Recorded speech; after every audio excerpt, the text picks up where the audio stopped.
Hi, my name is Vanessa Cornelius, and I will be going over my case study number 1. I hope you enjoy. Okay, so to start off, I am going to tell you about my client. He is a male that is 7 years old. He has the diagnosis of autism spectrum disorder, global developmental delay, attention deficit hyperactivity disorder, and avoidant restrictive food intake disorder. The behavior of concern for this is going to be aggression, which the operational definition for that is any attempt in which the client uses one or both open or closed hands to make contact with another individual, to slap, push, or pinch, or using one or both of his feet to kick another individual, or throwing an object not intended to be thrown and making contact with another individual. An example would look like the client hits the RBT with an open hand after a demand placed to match during DTT trials. A non-example would be the client is sitting at the DTT table, reaches over to grab his pec to communicate, but falls out of the chair clinging to the RBT's pants leg. So the idea is to have the example and non-example look almost so similar, but have that one defining character to where it does not meet the definition of the behavior. Okay, so for the reinforcement and punishment contingencies part of this, we have escape as our number one function for the aggression. So he is able to have unwanted or aversive stimuli either delayed or completely removed by engaging in these aggressive behaviors.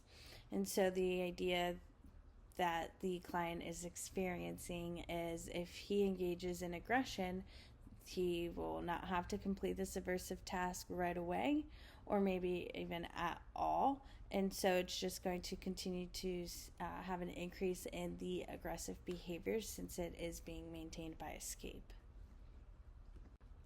The BCBA did complete a functional behavioral assessment in the center with parents' consent, and I was able to observe that.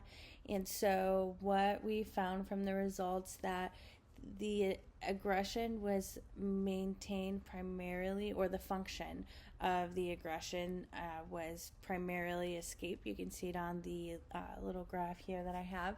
And then access to tangibles came in at 30%.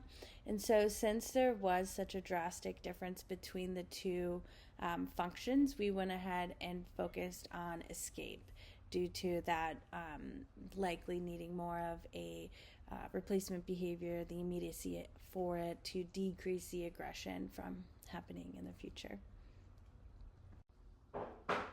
So for the intervention phase of this, we focused on differential reinforcement of alternative behavior, or DRA. So we wanted to replace that unwanted behavior of aggression with a more appropriate functional alternative. So the two that were considered was requesting a break whenever demands are placed and they are not a choice, and requesting needed or desired items when the function was for access. We did decide to just move forward focusing on requesting a break and teaching that to our client. So to start off, we went ahead and taught the client that whenever he was demanding for a break, whether it was prompted or unprompted, and regardless of the challenging behaviors, we went ahead and honored that break. And then once the time went on and the client learned that requesting a break was available, we began to shape the request. So ultimately, we wanted to see the request without those interfering behaviors, specifically the aggression. And so for each demand that was placed, the client was honored the one break for 1 minute and was able to ask for an additional 1 minute. So essentially, he was able to request for a break 2 times per one demand. Regarding the motivating operations, we had the establishing operation, so something that is increasing the value of escape as the reinforcer. So anytime presenting non-preferred tasks led to increased motivation in escape, which ultimately led to increased occurrences and frequencies of that aggressive behavior to escape from the task at hand.